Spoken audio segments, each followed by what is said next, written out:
for that being announced. Okay. And so Chester is going to begin presenting. If you have any questions, you can put those in the chat as we spoke about earlier. And Chester, I'm going to turn it over to you. All righty, thank you. Thank you very much. I'm really happy and excited and kind of giddy, actually, about being a part of the series. I've been to a number of them, and I always find them interesting, and I love the idea that it's so conversational. I've been around a long time, and we do spend a lot of time speechifying and hanging out on our soapboxes, and I don't have anything against that. I love my soapbox, but I also enjoy the idea. I think it's more engaging for me personally if this is a conversation.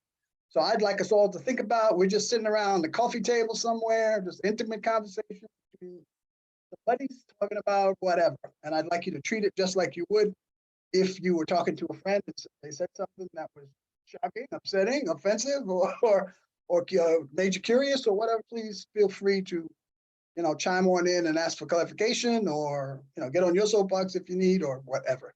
I really want this to be a robust, interactive conversation.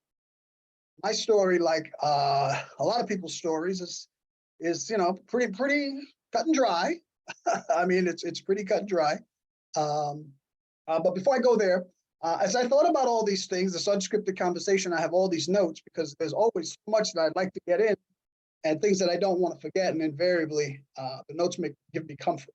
And also, just as an adoptee aside, whenever I'm on Zoom lately, I always have a copy of my original birth certificate close by so that I can see it and from time to time touch it, because it's one of those things that makes this experience real in a lot of ways for me.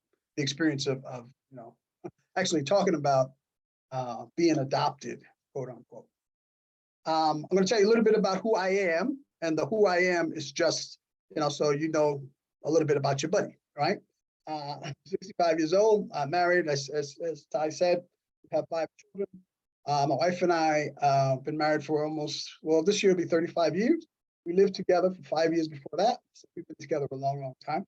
She's been on this journey with me all of that time. And she's pivotal. Our presence is pivotal in my ability to do what I do. I'm playful. I'm silly. I can be very serious sometimes. I'm passionate about the work that I've done and the work, and I'm also conflicted about the work that I've done. I've spent most of my adult career working with preparing adoptive families and working with adopted children, kind of peripherally. I discovered early on that it was too painful for me to work one-on-one with the children, simply because I couldn't get past, what the exchange in information was about all I could handle. And so I decided, unfortunately, I worked in a place where I was allowed to work primarily with parents. And so my worldview in terms of this work is from the adoptive parents' slant. And as a result of that, I find myself in this moment in time conflicted by the fact that I've come to the realization that the only salvation of our system is to destroy it. and that troubles me a little bit. Yet still, I'm not sure I believe anymore that there's a whole lot we can do that's going to make it anything other than what it is. And what it is a disaster. And so there's that. Like I said, I spent my whole career processing my own information. So I'm very used to thinking out loud. I'm also very suggestible. If I get a new piece of information and that changes the view, then, my view has been changed. As I thought about the title in this thing, Coming Full Circle, the idea of coming full circle is I spent most of my career running away from the fact that I was a hair club member as well as the president. And the last couple of years of my life since the pandemic has been spent immersed in my identity as an adopted person. And so that, although I've been doing the work for a bunch of years, that is relatively new for me. And I'm still very cranky and angsty and all kinds of things in that regard. Okay, that's a little bit about that. Those are the pieces, I think, of the puzzle that my friends would need in order to figure out what the hell I'm talking about. My story is somewhere in 1957. Well, first before that, both my mothers, my adopted mother and my birth mother, were friends. That's the start of it. So somewhere in 1957, my birth mother conceived me, and I was born in 1958. And somewhere in there, in that period, my mother's decided that I was not to go home with my birth mother. So I went home with my adopted mother. And I call her adopted mother just so people understand what I'm talking about. There was no legal adoption. There was no social services. There was no child welfare. This was just an agreement between these two women. And I think it was an open adoption, was the thinking originally, because we continued to visit with my birth mother's children, and they were my cousins, and she was my auntie. And so, and that went on for probably the first 5 or 6 years of my life. A little fuzzy on that because I can't verify that beyond, what I have. So one of the things that happened is they lived in the Bronx, we lived in Harlem, and we'd hang out on weekends and we'd have lunch together and we'd do things that friends do. One of these lunches, I was there with her, my birth mother's children, and me and my mother's, and we were eating. And my second oldest sister said to everyone, "Wow, look how much Chester looks like Jerome." And apparently we were sitting together and everything changed. I was 6 or 7 then. I wouldn't see her again or them again until I was 33. So they fell off the grid. We fell off the grid. As a kid, who knew what I was thinking? It was just they were off the grid. So there it is. I was conceived, I was born, and I went home with somebody that wasn't my birth mother. Why that's significant, obviously, but okay, I'll fill that in later. Now, when I got home, not that this mattered as an infant, there was another young child waiting for me who turned out to be my brother. And he was 5 years old at the time. And I often smile just to think about the story he must have gotten as to why my mother brought this kid home. So there I was. So that's the constellation of our family. It's my mother, my birth mother, my adopted mother, my brother, and her sister, her older sister, who's my Aunt Belle. And we all lived together. That was my unit, right? So there's that. No court, no paperwork, no nothing. Where do I go from there, right? I grow up, and as kids grow up, I started to ask questions. And then I started collecting these moments in time.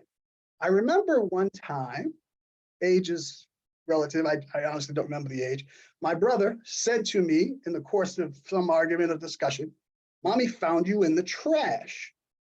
And I thought that was curious. And so, of course, I was somewhat offended. I went back to my mother and I said, "Mommy, Stanley says you found me in the trash." And she said something that didn't make me feel very reassured. It was something like, her standard line was, "You're going to believe him? His ass, you're going to believe him?" Now, even as a little kid, I was like, you could have done a little better than that. I wanted something stronger. Didn't get it. But I stored it in my memory. Some years later, and another aunt would say to me when I was a teenager, she looked at me with all seriousness, and it didn't fit the occasion. And she said to me, "Wow, you are a good son." And I thought that was odd too, and I kind of filed that one away too. And I went about my business. And then finally, the other big moment that I remember, when I was a teenager, about 13, 14, I broke my hip. I had slip epiphysis. And in those days, they didn't want to do hip transplants on young kids. They're still growing, blah, blah, blah. So I was in and out of the hospital for a long time, a couple of years at least.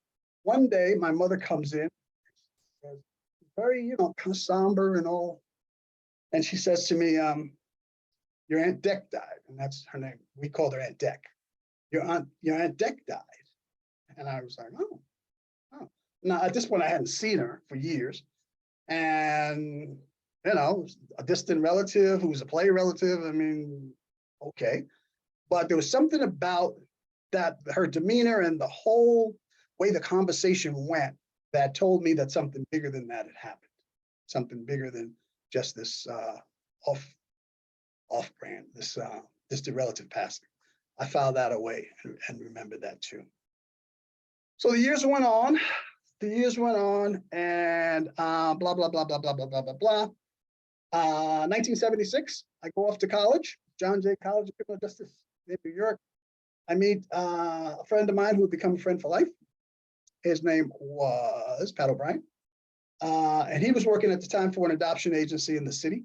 I was managing a video store. Which was a big one. It was not Blockbuster, but the one before Blockbuster came in and killed us all. And he called me up one day and he said, "Hey, I got a job that I think would be great for you." What are you talking about? And I knew he was working at an adoption agency, and I said, what do I know about adoption? What's that got to do with me? And so I went in and I interviewed for the job. Ultimately, I got the job. And what I was doing was, I was interviewing families and children, doing kind of not the matching, but I knew them both. So I'd go to meetings and I'd talk about this child with that one and that one with this child, blah, blah, blah, blah, blah. I did that for some years. It was great. That served a great purpose in my life because it gave me a mission, which is something that I did not have to that point. Issues around my origin, I think I was disconnected like a lot of folks. I felt disconnected from everything. I felt like the perennial observer. It was never me. It was always something that was happening out there. I was a people pleaser to the end. I was very good at biting my tongue. My mother taught me that well. She was not a complainer. 3 things you don't do: you don't beg, you don't complain, and you don't ask for money. People will hate you. And I said, okay, and I learned that. So there was that. Now, as I'm working in this job, I discovered my wife and I heading off to Canada. In those days, you could get into Canada with a copy of your birth certificate. I've been married twice, so I knew I had a birth certificate somewhere. Of course, I couldn't find it when I needed it, so I go down to Vital Statistics. Let me get a copy of my birth certificate. They can't find me. What do you mean? The woman at the desk tells me to go over to the phone, call my mother, and ask her what name is on the birth certificate. Because I'm a people-pleasing person, I don't stand there and fight with her and lose my mind. What are you talking about? Are you out of your mind? Are you stupid? You're crazy. I go to the phone. I call my mother, and I said, "Mom, I'm down here. They told me to ask you what name is on my birth certificate." Nothing. Dead silence. And that went on for us. "Mom, this is not a complicated question. This shouldn't be hard. Long and short of it," she finally said to me, "Tell them to look under my birth mother's name." And I said, "Well, who is that?" And she said, "It doesn't matter. She's been dead a long time." Okay. I go back up, and indeed, so now I've discovered that the world is not what it was. My wife and I went off to Canada again, because denial is an incredible thing. My wife and I went off to Canada. I didn't run uptown to confront my mother. We went off to Canada. We had a very somber weekend. My wife was telling me all along, "I bet you're adopted," and just how odd life is. I could not imagine being adopted. I thought that was the most ridiculous thing possible. How could I not know that? And I went on and on and on. And my wife was, "What else could it be? What else could it be?" I said, "I don't know. It's a typo. It's this, it's that." And I came back, ran up to my mother's, sat down, and she handed me this paper. She handed me my original birth certificate. I opened it up. There it was. Her name was not on it. I cannot tell you. People wonder what was my first emotion. My first emotion, and I probably should have filled in more about the kind of person that I had become over the years. My first emotion was incredible relief. Because the one thing I was sure of from, and I swear it was damn near the cradle, I was sure that something was wrong here. And I didn't believe it was me. And everybody told me that nothing is wrong. Don't worry about it. You're being too sensitive, yada, yada, yada, yada, yada. I mean, all along. So when I had that piece of paper in my hand, all that did for me was vindicate, what I felt since the crib, that something was wrong. And these people are just not telling me what it is. And okay, so it's not me. It's not me. And of course, I look around and my mother is absolutely devastated. Absolutely devastated. She is just like, if she could have disappeared into the sheets or the mattress or whatever, she would have. And of course, I did what all good sons do, is I said, Mom, that's a piece of paper. Doesn't mean anything. Nothing could erase the lifetime of love that you have given me. And this is just a piece of paper. It means nothing. And we had a nice hallmark moment there. You know, we're hugging and she's, you know, she wasn't crying because we don't cry. She wasn't, you know, but she was just so, she was, oh. And then she said the words that cut me like a knife. I wish that I had gone to my grave before you found out. I cannot tell you what a blow that was to me. And it wasn't a blow to me, the grown man sitting there. It was a blow to the little baby that knew that this was the strongest, most powerful woman in the world. And she had kept all of this evil away from me all of my life. And still, she would have rather gone to her grave before I would have had an opportunity to address this. You know, and I was furious, absolutely furious. But I'm a good son, so she never knew that. And she lived another 10, 15 years. We had maybe one or two conversations about, Mom, wouldn't it have been easier to get someone involved? I mean, you must have needed help. And she couldn't have that conversation.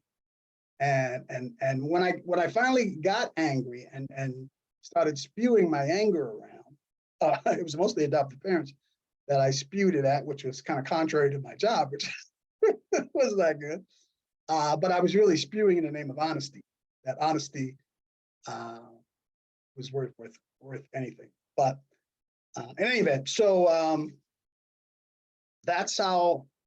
And I didn't really come out of the fog then, but I began realizing that there was a fog, and that there was stuff going on that really had nothing to do with me, and I felt a kind of way about it, and that way went up and down as I continued to do the work, as I continued to listen to the concerns of adoptive parents all the way through. Now, in terms of my birth mother, now I gave her no thought, frankly, beyond, oh, wow, that was something. I didn't have any negative feelings toward her. I didn't have any positive feelings toward her. That was merely a fact. And I thought that meant that I'm handling that pretty well, you know, yada, yada, yada, yada, yada. Again, you know, life goes by, and here I am working a new job with people that are pushing me to understand what hat I'm wearing and where am I coming from? I'm sounding like, is this the adoptive parent? Because I am an adoptive parent. Is this the adoptive parent talking, or is this the adopted, you know, young person talking, adopted adult talking? And as I now am better at staying in my lane, it helped me to understand my issues with the adoptive parents, and then I started realizing that one part of the equation that I have no exposure to professionally was birth mothers. And it just so happens that the organization where I am now, there are plenty of there are birth mothers who are willing to talk. And I remember one of my first conversations with a birth mother. It was absolutely amazing to me. It was such a revelation. It was such a humanizing experience. It was such a, and it made me realize that, oh my God, talk about denial. Talk about the things that, you know, you can't see what you can't see, you know, and it was just an awakening for me to actually open up the door to what it meant for the birth mothers and the situations and whatever it was. Now, I still have feelings about the feelings, but the feelings are, those are the marks left. That's the weight that I carried through the journey, you know, like that there's not hostility there. There's still, like, I used to describe it as, I used to tell people I got dumped, and I stopped saying that because it's people took it they didn't take it in the way I meant it. And the way I meant it is how I felt. I felt like what happened to me was I was dumped. And I still feel that, but I think I understand it intellectually that it's a lot more complex than that. And I don't want the judgment that some people might think I'm trying to put on it by saying I was dumped. Like, you know what I mean? I'm just talking, when I say dumped, I just mean that I wasn't allowed on the boat. I wasn't allowed to go home. And I'm curious about that. You know, the last thing I'm gonna say before, I hope there's questions. I don't know, am I over half an hour yet? Any questions coming in or? No? Okay. Okay. The last thing I want to say about, just to give you kind of a setup of where my life has gone. My big mystery questions are what happened in the first, in utero. I would love to know obviously what the decision making was. What was the impetus for it? I mean, I'd just love to know that, just curiously. And also, what happened in the 5 days between the time I was born and the time I went home with my mother. Now, I'm assuming that I was in the hospital, so but I'm curious about, did she hold me? Did she talk to me? Did she whatever. Now, as I'm writing the story of my life, I think this is what happened. I think for whatever reason, this was one of the most traumatic experiences of her life. I was her 7th child born alive, and for whatever reason, I wasn't going home. And she took that 5 days to just hold me and tell me stuff and cuddle me, and the other kids came by.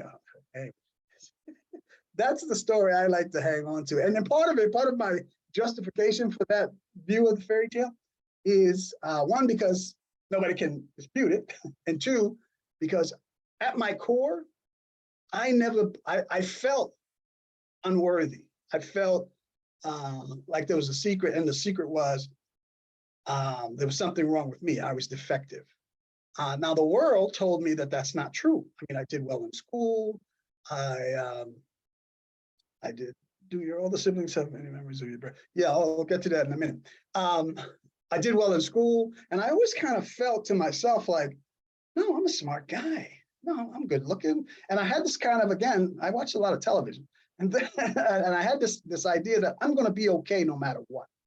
Now, I could always give a good speech, but when push came to shove and I had to do something that put me in a position to prove, yes, I can or no, I can't, I always found a way not to put myself in that position. So rather than trying to accomplish things to prove that, I settled with knowing that if I wanted to, I could. If I wanted to, I could. And life, again, one of the things that I've always thought is I've always been lucky. And I've been fortunate enough during the course of my life to not have to prove a whole lot. And a part of that is the people pleasing. A part of that is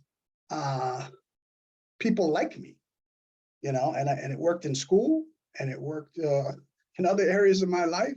And I've always been able to go into a room and figure out, well, what do I need to do to be okay in this situation? And the way my life unfolded is I didn't have to do a lot of the things that folks do that says to the world that I'm capable of this, some that, and the other thing. And for me, that was fortunate. So I'm rambling around, going through my life. Just a male version. Yeah, okay, I believe you. So I'm running around, rambling through my life. I'm working at this agency. And I went through this period where, okay, I'm going to find all of them. And I knew they were all in the Bronx, all of my siblings. I knew they were all in the Bronx. I'm assuming they didn't move. So one year, I sent off all these letters to all of the folks with the last name in the Bronx. I got a couple of weird phone calls back. I got a couple of hang-ups. I even got some kind of mail, but I'm not sure. But nothing really concrete happened.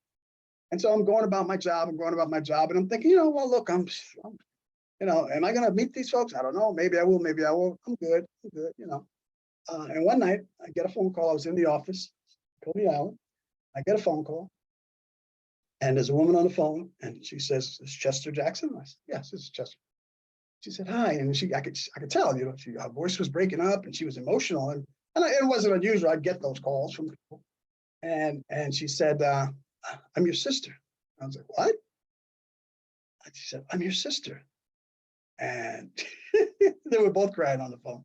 And it's funny. It's just that just to because this played into my fantasy idea of what I'm going to what my story with how my story is going to unfold. This was all I needed. All I needed was somebody from my birth family to say to me, we loved you, we missed you, you know, and there was a space there for you, and I'm sorry. And I was done. I was absolutely done. My search was finished. I didn't need to find another person. I didn't need to see her. It was just, that was such a release for me. Just like when I opened up that birth certificate, and that was proof positive that it was them and not me. That was such a release that I rode that for a couple of years. And this was the same way. It was such a release that, you know, she wouldn't let me just go away, because she said, no, you got to come up.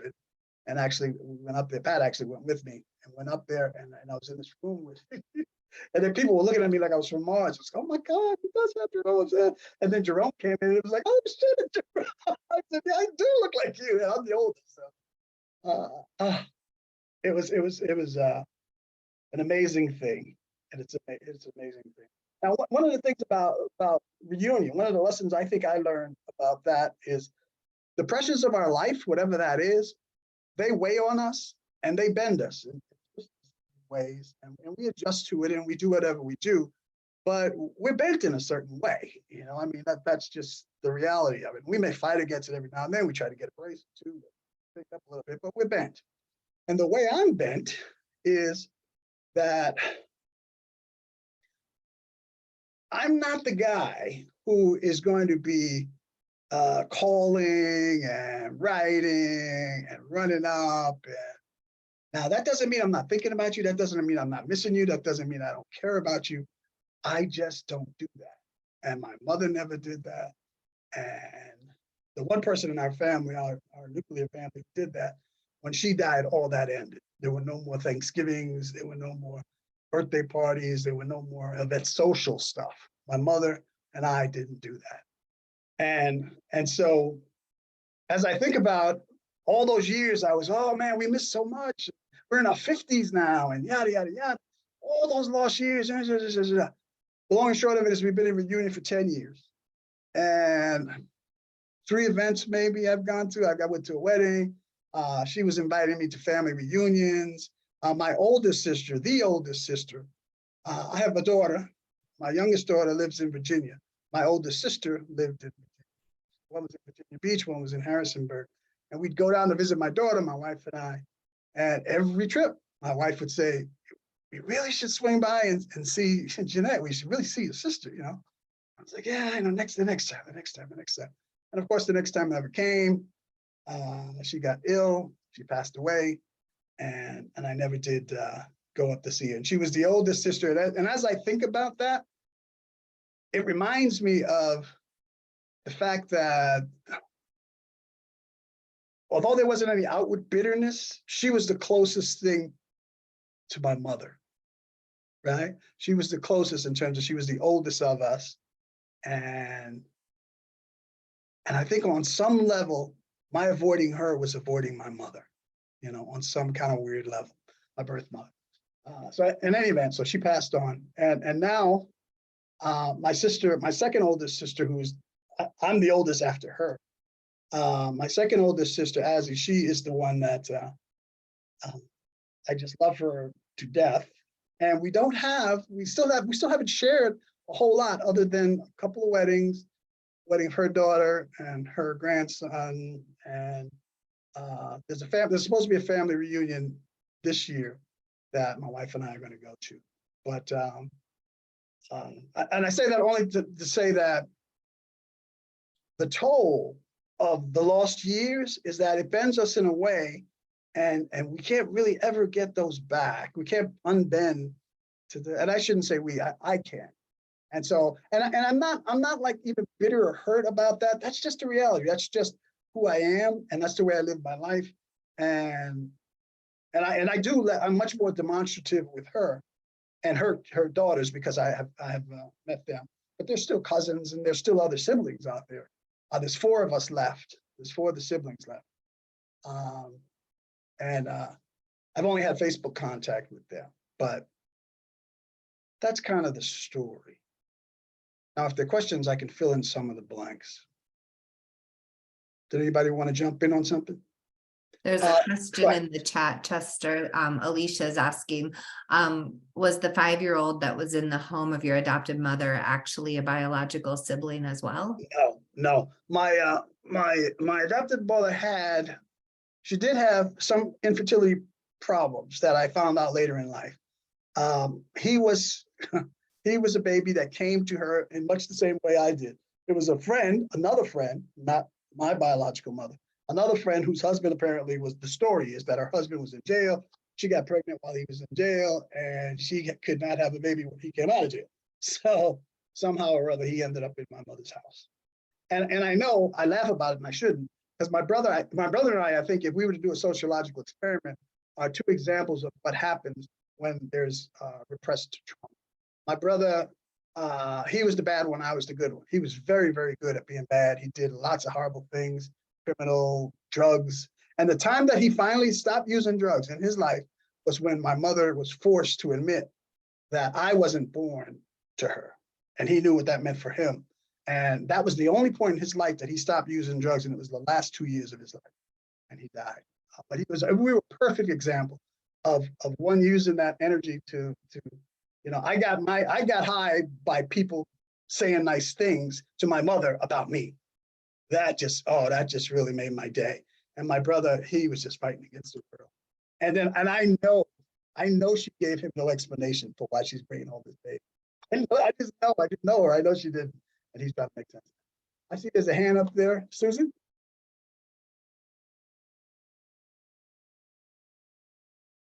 Yes. Thank you. I'm so glad I didn't miss your story. I just wanted to share, but I love your moments. My moment was 8 years old when a little girl asked me why I didn't look like my mom. And I remember, even though I'd read The Chosen Baby, somehow it didn't go in. And I said to my mom, I can still see it wearing a gold VW Bug in front of the AM/PM in Oswego, New York. And I asked her, and she told me the story of how somebody loved me very much and gave me away, and they couldn't have kids and they loved me very much. And all I heard in the whole story, somebody didn't want me. That's all I heard in the entire story. I didn't hear, and that'll be a theme in my life. 98% of the people can like me, somebody doesn't. That's all I hear. And then when I was 9, I was at a pajama party and we played that Laurie Shapiro's with, I can still see it, the dining room's checkered like a chessboard.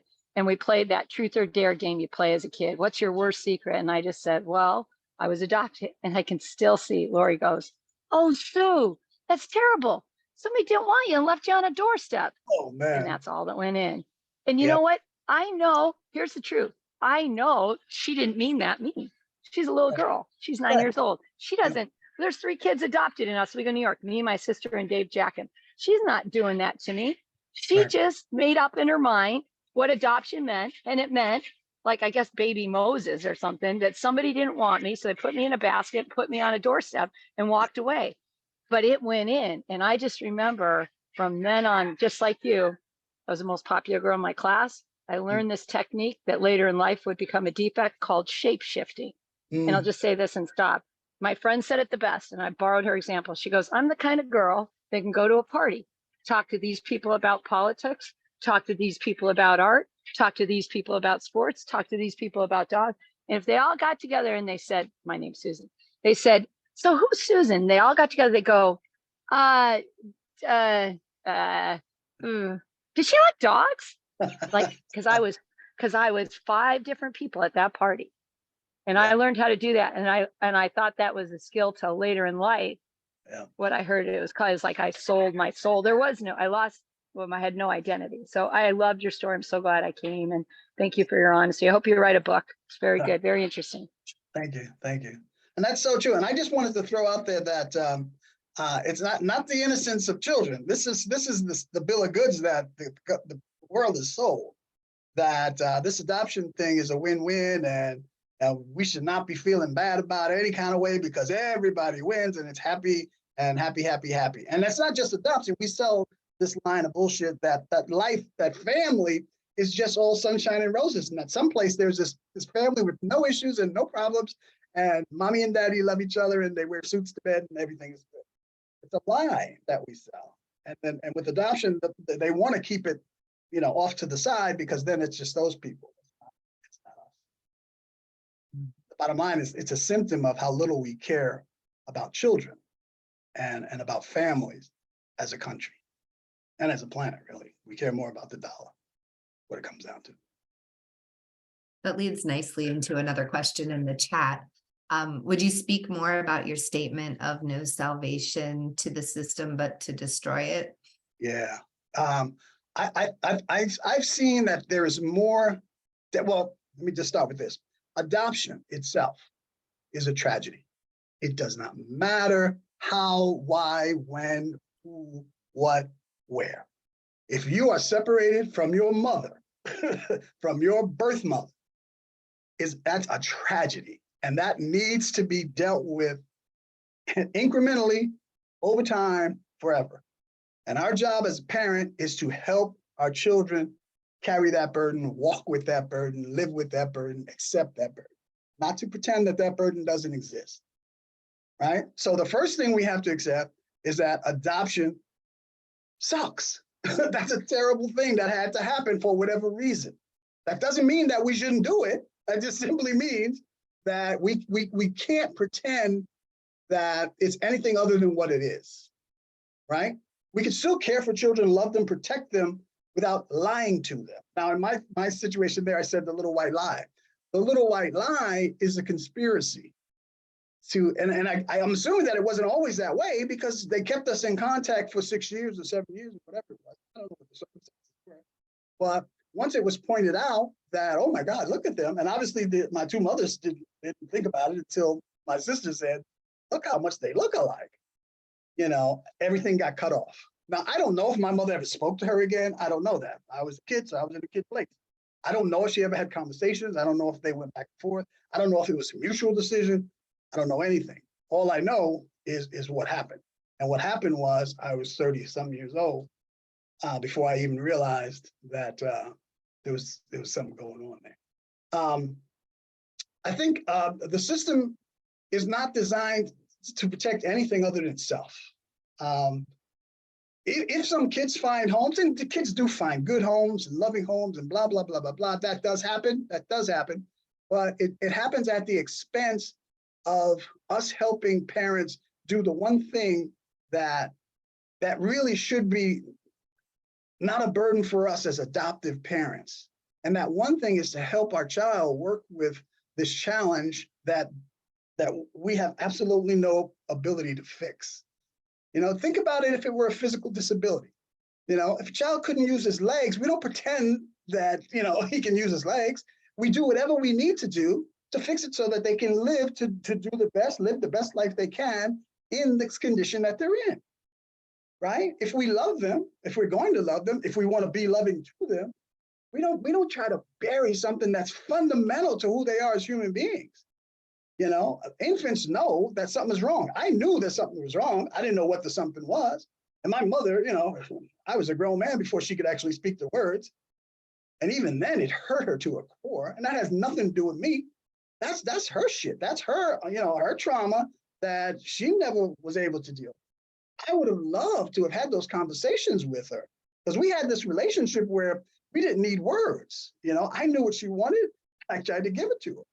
You know, I would have loved to have been able to put some words to what was that like, what happened even, you know, but she couldn't do it. She couldn't do it until the day she died, you know. And finally, this is what I think, how powerful it all is. When my mother was in a nursing home, she had a stroke and she was in the worst place she wanted to be. My wife and I relocated to Pittsburgh, where she's from. My mother had the stroke. I brought her from New York to Pittsburgh. She hated it. She was in a nursing home the whole time.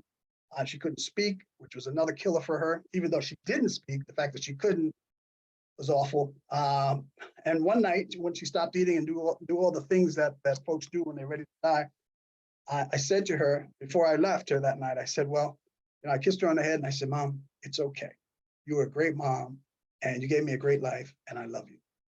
And she did this kind of, and in my fantasy, I like to think that's, thank you, son. I can go on now and see your grandma. But in all honesty, it was probably more likely she was like, get the hell away from me, you fool. But anyway, she passed away that night, just as like it was written in the script. She passed away that night and they called me up and it was like, I don't know, 5 a.m. And I was like, to my wife, well, what should I do? And she's like, I guess you should go there. So I went over and I sat with the body, what else am I going to do? And I walked into the place, I said, oh, 5 o'clock in the morning. I should look somber, trying to look somber. And I was somber. She's my mother. And I sat there and I just kind of like, I looked at her picture. I have a picture of her over her bed. And I reflected on it and, and I was waiting because all these years I've been waiting for that big moment where I'm going to have this gigantic snot flying cry. And that wasn't the moment. I truly expected that to be the moment. And then years later, I expected the death of my mother-in-law to be that moment, and it didn't happen. And I expected the death of my brother to be that moment, and it didn't happen. And I still haven't had that moment where I've actually let one fly. I've been sad. I get morose from time to time. I do, I get sulky, as my wife says, but you spend a lifetime pushing stuff down, not dealing with it, watching it from somebody else's, viewpoint. Did I do anything with the answer to the question? Oh, the system, blowing up the system. I don't think we need to blow it up. I think we have to blow up the intention, and we have to stop lying about this best interest of the child stuff. We have to get to the core. Look, we need to decide that families are worth protecting, and they're worth protecting because we as a society don't want to be taking care of everybody's damn kids. That's what it comes down to. We want to keep the Johnsons strong enough so that if you're born a Johnson, you're going to grow up a Johnson and die a Johnson. Now, that doesn't mean that we can leave them in unsafe situations. Obviously, no, that's ridiculous. We're going to take them out and we're going to find one of those Johnsons. That's not a safety hazard, and we're going to support that Johnson. We're not just going to say, Grandma, here's your grandson. We're going to put supports in place so that can truly be a viable place for Grandma to raise her sons or whoever it is. And if there's no grandma, then who else is there? Families have tons and tons and tons of people. I worked at an agency where we placed teenagers for adoption. Everybody's like, that can't happen. Of course it can happen. All you got to do is find the people that care about the kid in the first place. But that's the hardest part. Nobody likes teenagers, period, on anybody's teenager. But you find people that love them already. And if you've lived to be a teenager, there are people in your life that love you. It's as simple as that. You'd be dead otherwise. There are people in your life that love you. We find those people. And we help them understand that, look, you're going to be in this kid's life forever anyway. You might as well do it in a way that's going to make it possible for both of you to move forward. And we do that with birth family. This is why I think ICWA is so important. I think that should be the model. That should be the model. We should want that for everybody's children, right? But we have to decide, and I know we could be thinking, oh, it's going to cost billions. We're spending billions now. We're spending billions now to keep them in care, to keep families separated. Kids come into foster care and worse things happen in foster care than would have happened in a lot of cases, the majority of cases. So I think it's at a point now where those efforts to fix, they just become funding streams. And we're real good at that. You got residential treatment centers and you got these homes and you got halfway to that homes and helping mothers learn to love this home. But they're all, Pat used to talk about, they're all commitment light. Which means if you fit in this box, you're in that program. The minute you don't fit in that box anymore, you're out of the program. I can't do anything for you. Back to the questions. I see you got a couple there. Somebody asked, go ahead. There's a few more in the chat here. Let's see. Do you think it helps if adoptive families maintain healthy contact with biological families? Absolutely.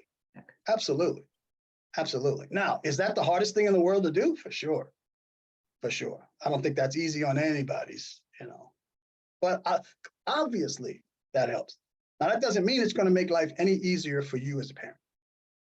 That's the bottom line. Because when folks go down that road, they're really looking for, is this going to be more trouble than it's worth? There's going to be more trouble. But ultimately, I think it'll be worth it in the end, especially because hopefully you will be doing something that nobody else did for them. That buys you big dividends. down the road. Doesn't make it any easier in the short run.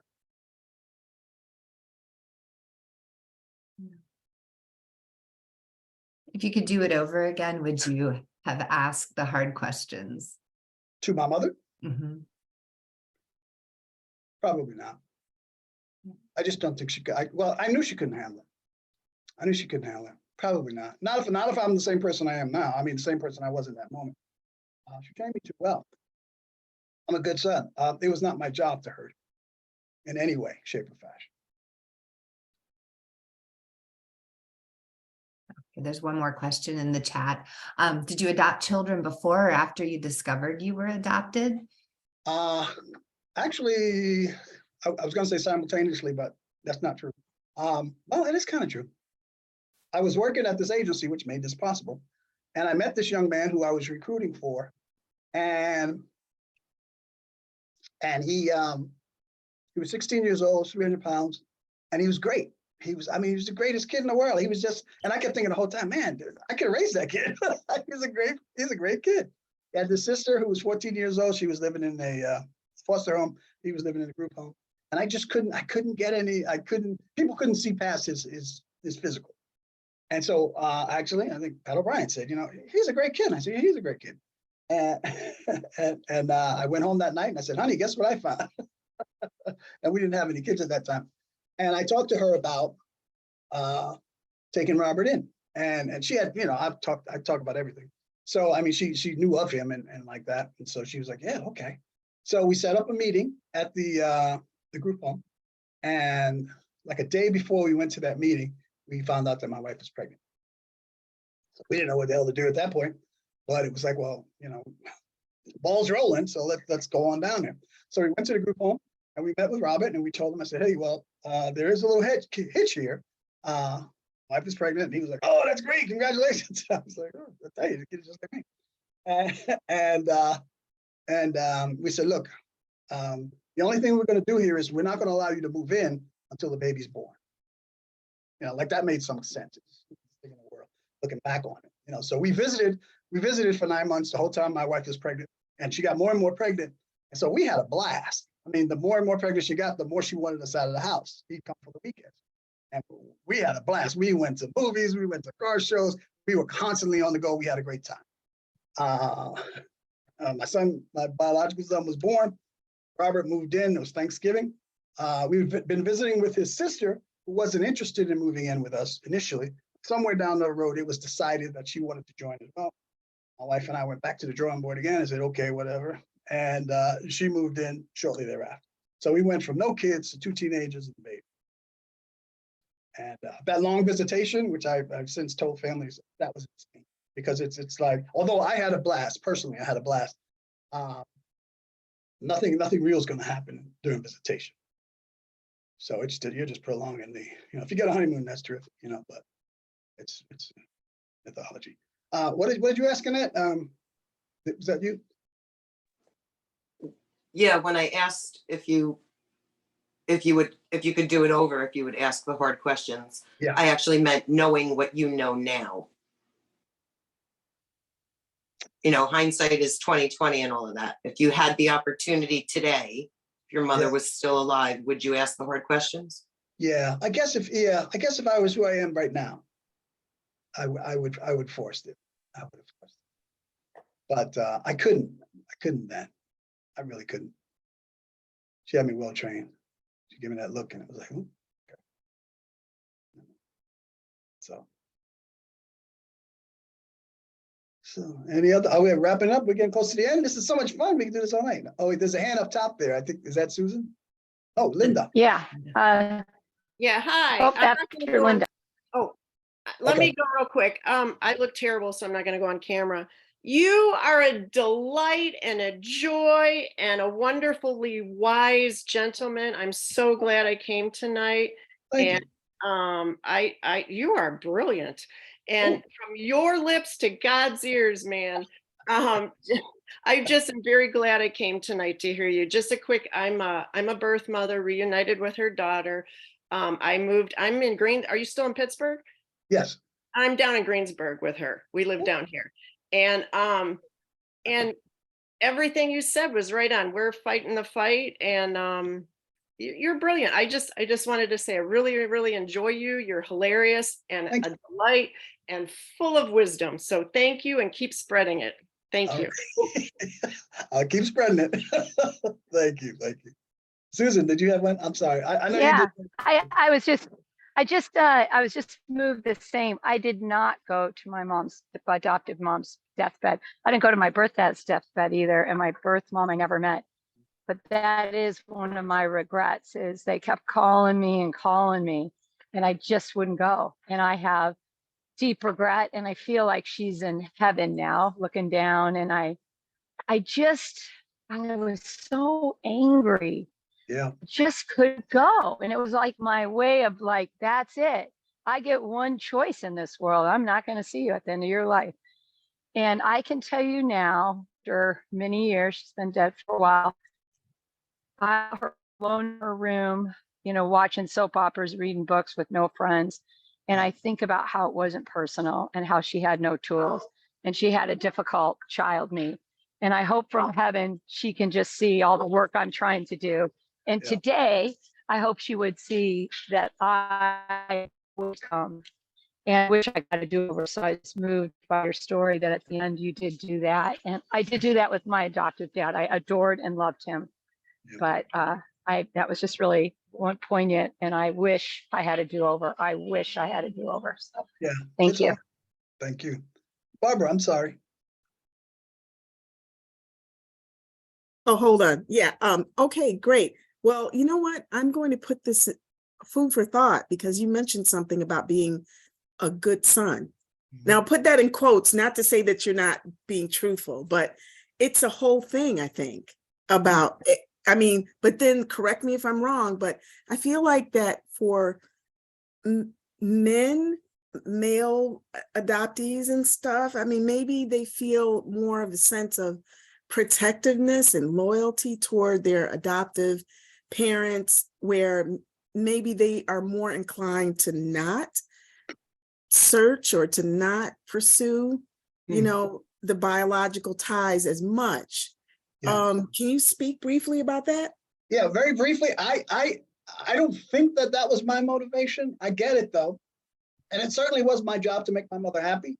So I think if I had extended, well, actually, I was so angry about her wishing she had gone to her grave before I knew that. I mean, that was a personal affront to me as a child. And I was defending my inner child. Is that how could you leave me in such a precarious situation? So her stock had dropped considerably at that point. I mean, she's still my mother. She was a goddess. She was a princess. And she was a terrific person. I mean, and she is my role model for how I live my life. I mean, her mantra was kindness. Just be kind. Just be nice. I mean, what's the problem? Just be nice. If you don't like him, too bad. Just be nice. And I try to do that. So when Annette asked about would I have a hard conversation with her now, thinking about where I am right now, I would have that conversation with her. And so, yeah, I don't think that's what it was. I'm crooked in such a way that I don't ask questions that I don't know the answer to. And I always think that the answer is negative. So why do I want to hear that? Why do I want that confirmed? So it's probably more about that than anything else. But, so I think I'm out of time. Yeah, Chester, thank you so much.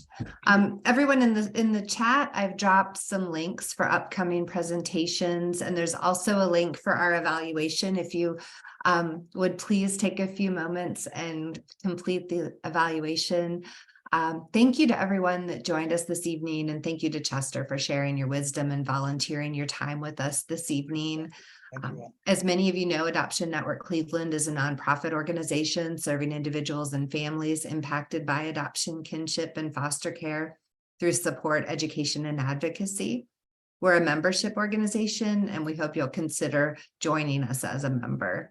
To find out more about our organization and to support our work, you can visit our website, adoptionnetwork.org, and join us for any of our future programs coming up. Thanks everybody for being here, and thank you, Chester. Thank you. Thank you all. Have a good night.